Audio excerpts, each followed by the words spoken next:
a funny little thing. Organizations struggle with this when it comes to getting everybody to change. I noticed that Northern Ireland's having a change of political leadership, and all these changes just keep rippling through. And as investors, what you should notice is investors tend to pull back during times of change. So you have to adjust for that sometimes. It's interesting, John. I see investors end up being in two camps, ones that pull back and ones that completely embrace that change. And we noticed that during the pandemic, some of our previous investors pulled right back, and then there were some who wanted to they saw the opportunity and wanted to be involved. That's true. That's true. Mm-hmm. Yeah. Definitely world of change. Okay, so let's kick off officially. We're now live on YouTube. So welcome anyone who's joining us on YouTube, and welcome to all those who have joined us once again for our 30-minute weekly broadcast brought to you by LEOcrowdfunding and jointly with Property Fortress. So my name is David Johnson, CEO of LEOcrowdfunding, equity property crowdfunding platform, and my co-host, Mr. John Corey. How are you today? I'm good. Ready to go. Excellent. And you're obviously running your monthly meet in London. Who's your speaker next month? There's going to be two people speaking as a team. One of them actually has been here, Angus Griffin. He's going to Angus and Debbie are going to speak on their housing strategy. They tend to focus on HMOs in the Northeast. To some degree, they focus on HMOs for a social purpose. So we're going to hear about that. Angus and Debbie have quite a different backgrounds. He comes more from corporate law than FCA law, and she's more from the estate agency side. So they make quite a little team. And it'll be fun to hear what they're doing when it comes to finding properties, converting them into full-blown HMOs, and then turning them over to a social charity who actually rents them out.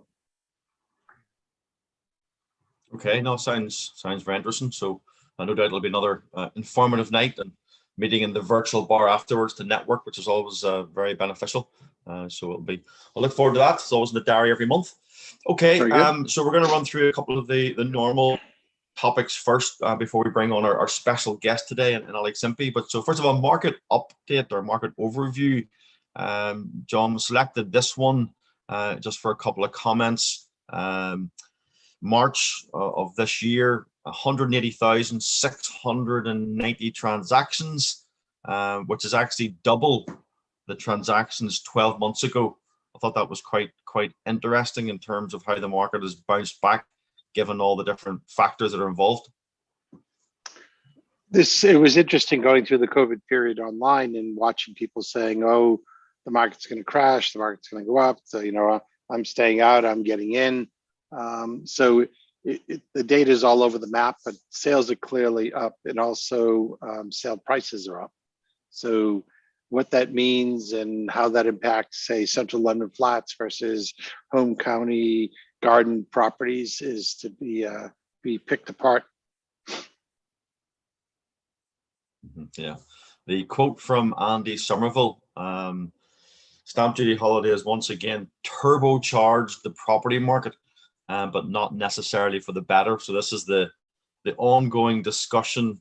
There's been like artificial propping up of the property market, and the big question is, when those artificial props are taken away, will there be long-term damage? And I suppose only time will tell, and it's hard to know, but it's certainly going to be interesting to watch over the next months and years.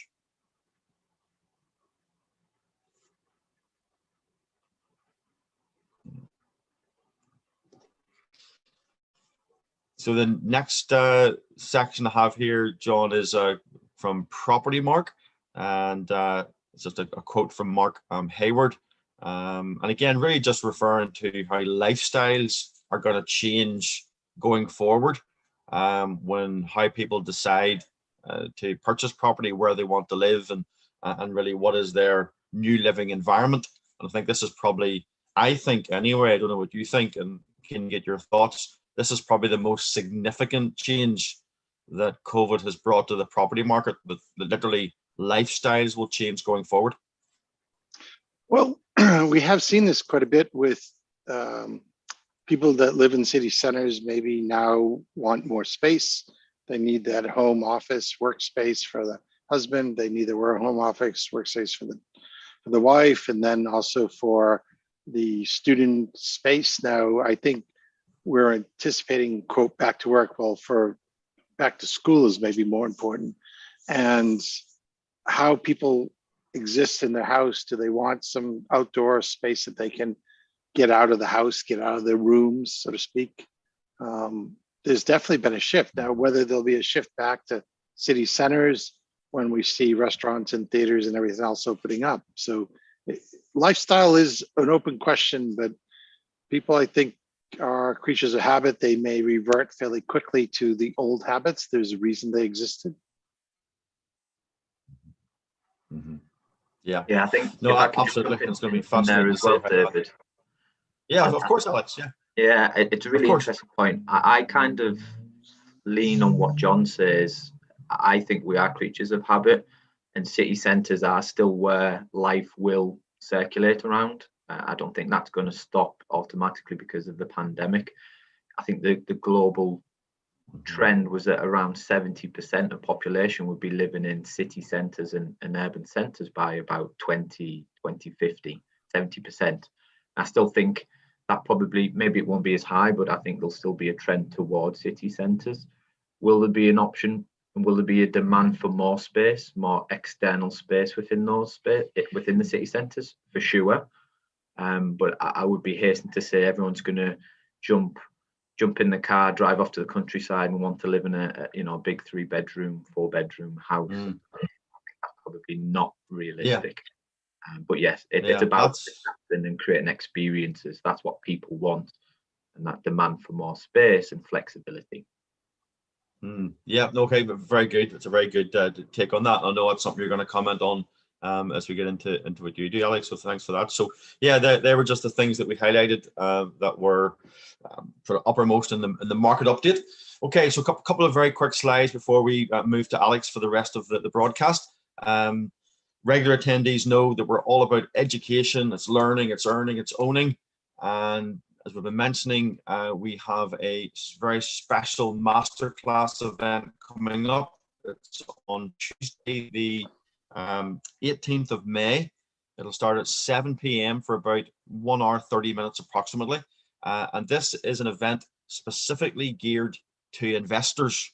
So it's explaining the benefits of using a property crowdfunding platform to create wealth, to build wealth through property investment.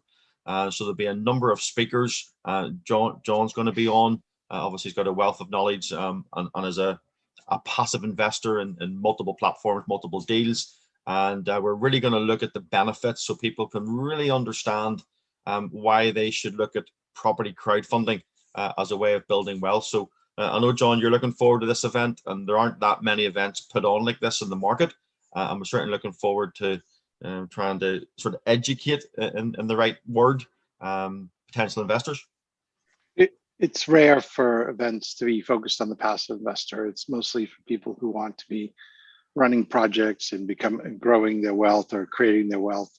And this is more targeted for those that already have a bit of cash and they want to spend a bit of time understanding how to evaluate deals better so they can be comfortable and that their investments are going to perform as expected. Yeah. So you can go on the Eventbrite link. You can see it on the screen there. You can screen grab it or just find it on Eventbrite. Small charge, early bird there. And don't believe that people, if it's events totally free, mindset is people don't treat it with any degree of importance. So it's a very small ticket item to get you to commit. And so you're going to enjoy hearing from different speakers and indeed those who have invested on different platforms. So it's going to be very valuable. If you're interested at all in investing in property crowdfunding, then you want to get yourself a ticket for this event. That's Tuesday, 18th of May, 7 p.m. Okay, just brief bullet points on some of the projects. We are getting almost ready to go view deal on Barn Hill up in Scotland. It's a planning uplift opportunity with the guys Hitesh and Ray at Creation Tech. So we're just putting the finishing touches to the DD pack and the offer document. So that's very, very close to being available to review. The old woolen mill is at the point of shareholder agreement going out for final acceptance. So this was our uplift raise down in Devon. We had £130,000 raised from 57 investors, and we're just now in the admin stages of that. So anyone who's invested in that, you'll be getting an email over the next 2 days. And then our Duke Street project, which fully funded in about 9 hours, 169,000.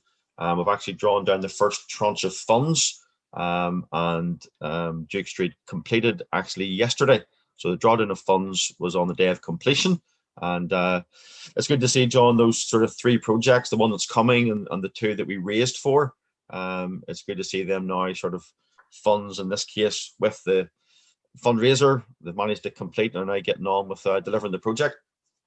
I mean, a very personal version of this. I rather enjoy now going into my account and then seeing the different investments and the amounts and thinking of the projects, because I remember reading this document and going through those questions, and it's sort of personally fun to just see a portfolio building up in the account, and then looking forward to some of the older ones starting to age off and complete when it comes to finishing the projects or getting on to the next phase in the West Building project, that sort of thing. Yeah, so it's all exciting, and other projects are coming in the pipeline very soon. We're live on Clubhouse at 11 o'clock to 12. Hopefully, Alex, maybe you can join us for a few minutes on that. I know you're very, very active on Clubhouse, but we can have a chat about that. So let's get straight to our special guest today. We have this section, real lives, real people. We love to hear from people who are actually out in the market doing business, not people who just sit behind a computer screen doing these sort of theoretical trainings. We want to hear from real people. So delighted, Alex, you could join us today.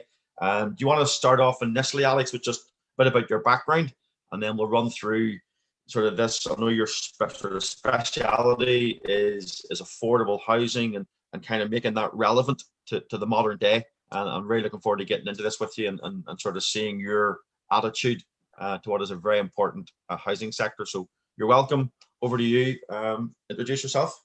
Just real quick point first. Remember, everybody use the Q&A. I know a couple of people have actually posted some in the Q&A already. David will be monitoring that, but use the Q&A if you have questions for Alex. We're not using the chat for questions. Perfect.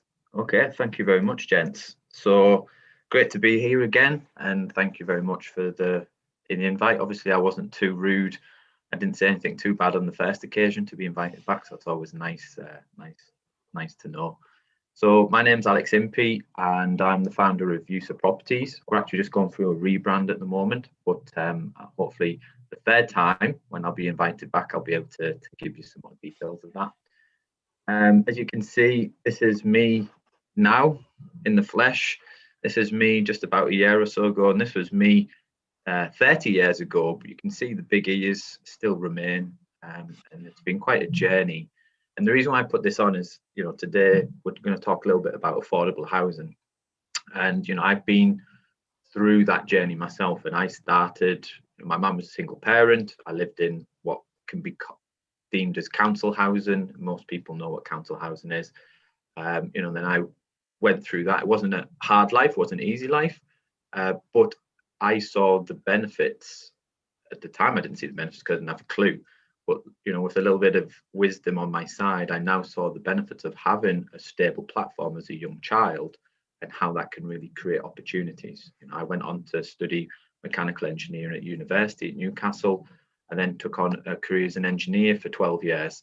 And that took me all over the world, gave me some great insights, opportunities, and obviously got me to where I am now, which is developing property, but more importantly, community-centered modern living.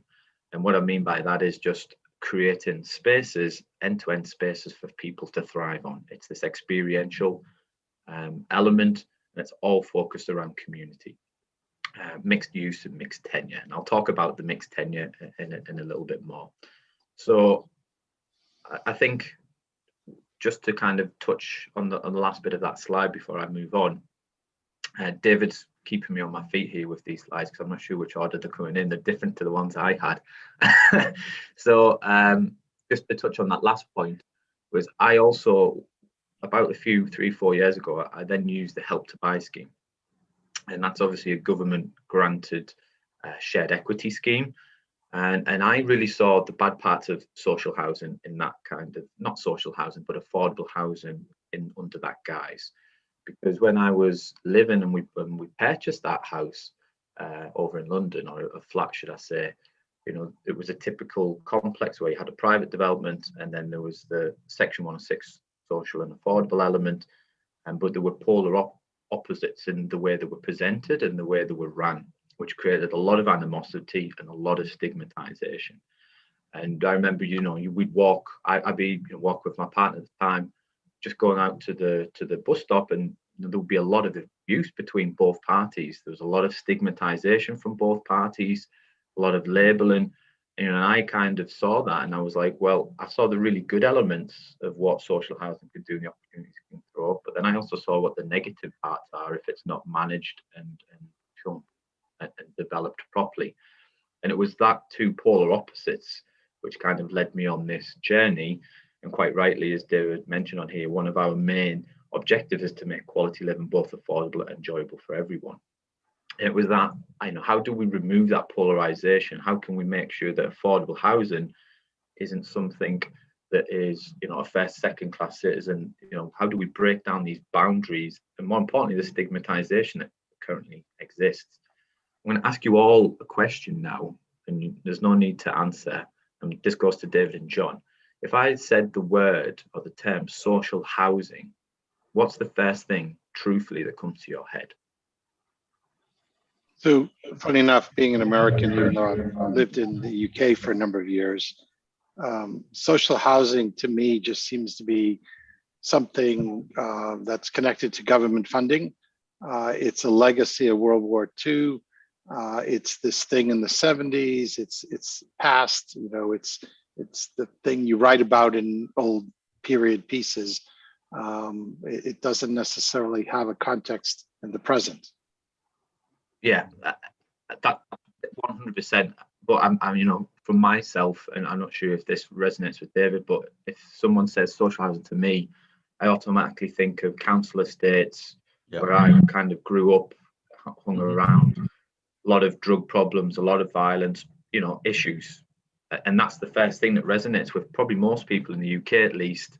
Obviously, social housing means different things in different countries, but that's a negative connotation that we've got to wipe out and eradicate as a nation, because that's the stigmatization that holds us back from being able to develop and create great spaces. You know, council housing over the years has provided 5.5 million homes to people and created, you know, fantastic platforms for jobs, for opportunities, for, you know, bringing people through education. So there's a lot of really positive elements. I just feel that we as a society now need to move into the next level. You know, I hate the word social housing. I try to call it affordable. Even that itself isn't the best, and I'm sure there's another term that we can come up with. But it's about moving away from this old mindset, as John mentioned, you know, it's from the past, and bringing and pulling this into the future and creating this, you know, great space. And there's no reason why affordable housing can't be good quality. This is my, like, you shouldn't just have one or the other. You should have good quality, and I'll get on to some facts about that a little bit later. Yeah, I'll just come in, Alex, and concur with you. So, you know, for sure, affordable housing would straight away, in my mind, if you take Northern Ireland, would have been what we call the housing executive or social housing, and it would very much be the estates where the government's paying for the rent. Would be one of the first things that would spring to mind. You know, sort of, so immediately you're thinking lower income, living on benefits, you know, government paying for the rent. That would come into my mind of social affordable housing for sure. So why don't I, if there is a sort of uncertainty of the slides, why don't I Oh no, quickly it's good. It's great. It keeps me on my flick feet. through. Let's just see what's coming. It was just, yeah, it was just that I can very quickly go through and let you see what I've got. So Oh, no, go that's there, fine. This is great. there, and there. So just so you know Okay. what's coming, because I think that would be beneficial. And then we will go from here. So no problem. There's some slight differences to mine, but what I'll do, I'll kind of keep this on the fly. This is good. This is when things are live, you know. yeah, exactly. So the two problems, I think if we mention those just briefly, so we're looking at like another sort of 10 12 minutes here. The two that's fine. problems you identified were obviously the two things are upmost in your mind when you're thinking about your strategy. So do you want to sort of just briefly talk about the problems you felt existed? Yeah, so what I'll do is I'm going to talk about these problems, and I'll talk about we call them challenges as opposed to problems, and then how, you know, potentially we as a society and developers can solve these, and then I'll talk a little bit about how we're trying to solve them. So, you know, affordable housing affects everybody, and, you know, from young to old, whether that's supported living, it's, you know, what we used to be called benefits, universal credit now, you know, assisted living. So that social umbrella is absolutely huge. There's a lot to it. But what we're trying to focus on specifically is the 18 to 38-year-olds. And the reason being is this generation, and the reason why we're focusing on this is because this generation is the one that will start off in life, but carry through, you know, on their shoulders, the burden of trying to support an economic growth in the hardest times that probably we've ever seen in terms of the changes of global reform. And it's important to make sure that this kind of demographic gets the best start, which will ultimately contribute to us growing as humankind. So pulling that back a little bit, because obviously that got a little bit ethereal and a bit big, but this particular demographic spend more money on their living costs than any other generation before them, but have got the poorest and the worst quality of life. And I kind of broke this down into two particular problems. The first one is there's a true lack of diverse, high quality, affordable housing stock. We talked a little bit before about the need for quality living. It's interesting to note that, like in the UK, 23% of the population are struggling with housing costs directly, whether that's renting or mortgage.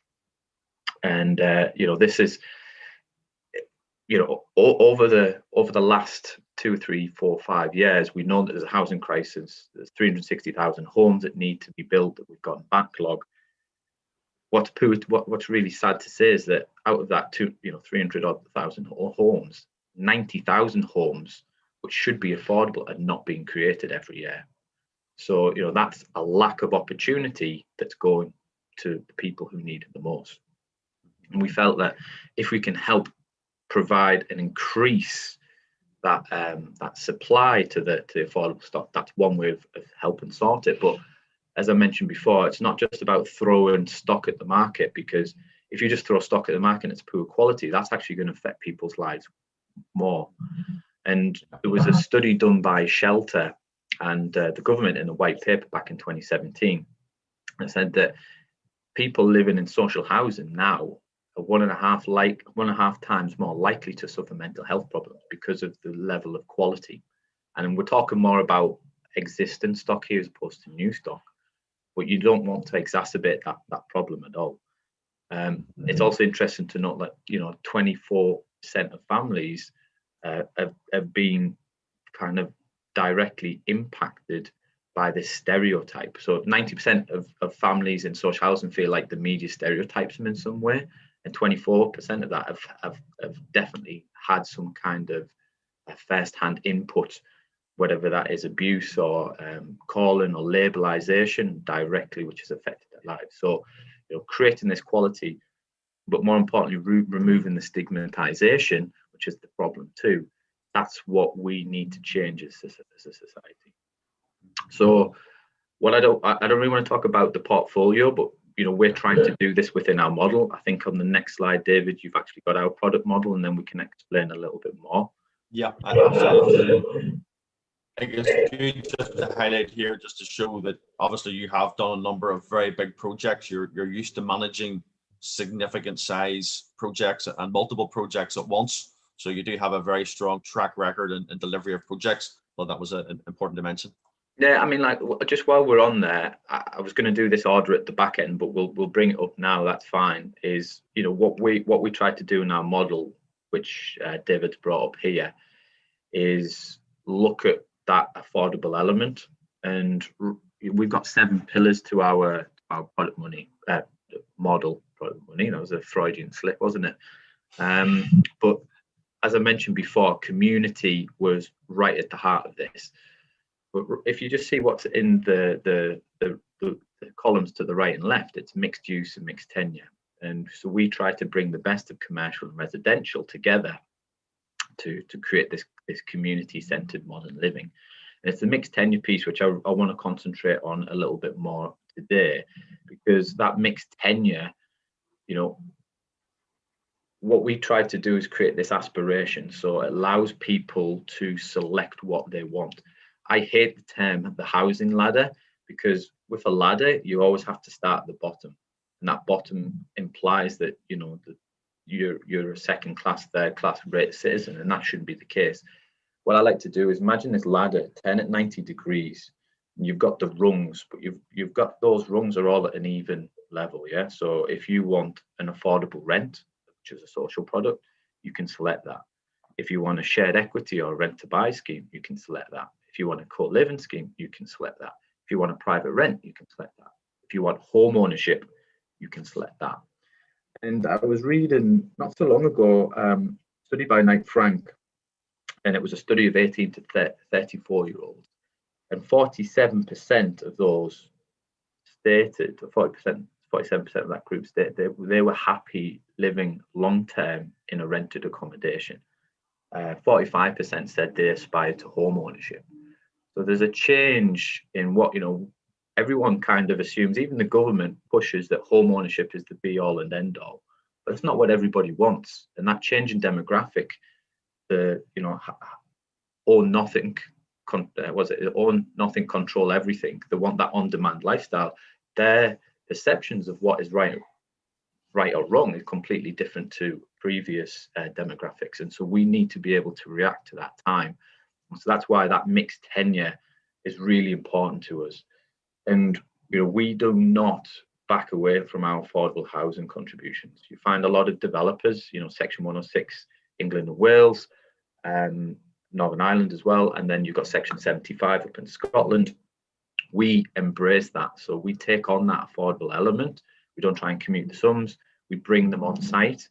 We work with RPs or RSLs, essentially local housing authorities, local authorities, to then work out what's the best strategy to bring them into this community lifestyle, this aspirational lifestyle and support. Can I just jump in there? Yeah, please. Quick, Alex. There's one of the comments here, a question in from someone who knows a developer, some good experience, and they actually asked, you mentioned Section 106 there, so they asked a question here that says she's been astounded to read there are many councils holding on to Section 107 contributions and not building social housing. How can we hold them to account?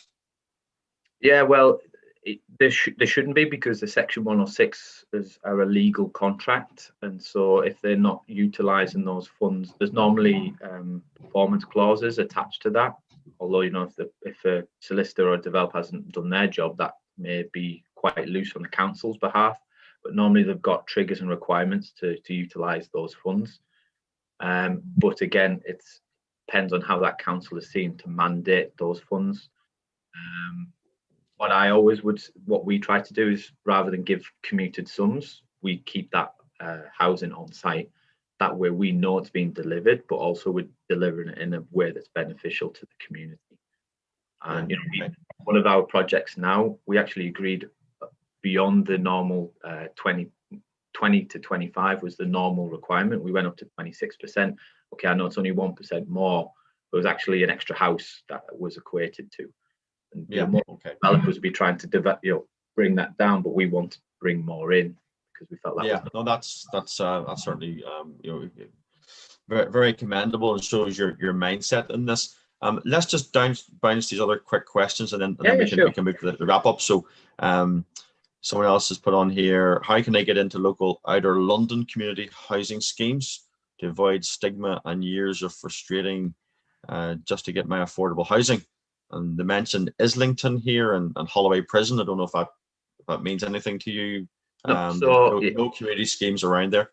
Yeah, affordable housing in London, as you can imagine, given the high living costs, is a real challenge. Now, I know a couple of developers who've come up with some really good intermediary products, which is not a typical affordable rent, but it's more an intermediate market, which is a discount to market value. And they can basically offer a house in London to kind of key worker salary, maybe 30, 40, 50,000 pounds max. And they can discount the value of that house up to 40% in perpetuity, which just means that house will stay at a 40% discount to market forever, meaning that people who, key workers, low income people can then actually afford that in perpetuity, which is a really great model. Mixed developments is one, Pocket Living is another one who does something similar, slightly different. But there's a lot of different ways to do it. If you're interested in that kind of model, we're going to do that on one of our projects in Guildford, and it's a great way of bringing affordability to the masses, but in perpetuity, not just that one hit wonder, but making sure future generations really. Right, very good. A couple other quick comments here, and then we can move to wrap up. Changing mindsets, the contradiction and stigmas about council social housing. Cause privately owned has big disputes. Housing that's affordable is the key, which is exactly what you're doing, which is great. And it's great to see the passion that you have for that, to actually make a difference in society, socially. It's not just about building houses, or I remember you said in another broadcast that you don't talk about units when it comes to property. You prefer to talk about homes. And I thought that was very interesting. That stuck in my mind. The passion you have really just comes from your background. That's what drives you in this sector. Yeah, 100%. I mean, all of the tenures that we offer on our sites, I've lived and been through it. So I've been through affordable housing, social rent. I've done private rent. I've done shared equity. I've done co-living. I've done HMOs. I've owned my own house. So I know that journey and the stresses that people face. And I wanted to just give that opportunity back to people. And I know how, when I was living in a private rent or a co-living, that I always wanted something different, but I never had the ability to understand how I could do that. So we want to give that education and create that community to allow people to understand how they can move through that process if they choose, but also how to then live their life to the fullest, successfully and happily. Okay, last question for you that we'll take. One of our regular attendees, the Northeast has produced some great football teams. I was wondering if you are a supporter, and if so, which team? Well, I'm not sure about my teams being one of the greatest. I support Hartlepool United, and they're not even in the English Football League anymore. I would like to know which of the greatest teams that have been produced. It must be a Newcastle or a Sunderland fan. That's all I can think of. I imagine Newcastle or Sunderland. So usually it's one or other, but yeah, Hartlepool, very good. That's another passion we share for football. That's for another day. Okay, so just before we move kind of to your last slide to wrap up, we've got maybe 3 or 4 minutes left here. Just comment on other people mentioned stamp duty. I'm not aware of it being extended to January. Someone was just asking the question. Have you heard of that, Alex or John? No, I've not heard anything. Yeah, I think that's very unlikely. Another comment was here just about there'll be a potential boomerang moving out of the cities and then back in again once maybe they get bored and looking for, I'm assuming, sort of nightlife and things to do, which is a really good point, which is really what John said. Yeah, okay, so let me we'll go to there. So yeah, just sort of a 1-minute wrap up. Alex, obviously you've got a real passion for what you do. Brilliant to hear your take on things. So we're going to obviously move on to Clubhouse. People can join us there and get into a bit more sort of detail and weeds. But Say just as a final comment before we finish this morning. Yeah, I think just there's two things I want to just mention. Affordable housing, I lay the challenge down. It has to come from all levels, from top down to bottom up. And so the government needs to support that, which they are doing in some cases. But also developers need to support this more. A lot of times developers saw affordable housing as a blocker to profit, and that doesn't have to be the case. You know, and the idea being SMEs like myself at USA, back in the 80s and 90s, we were creating 4 out of 10 homes in the UK, and that sits now at 10%, you know, 1 out of 10.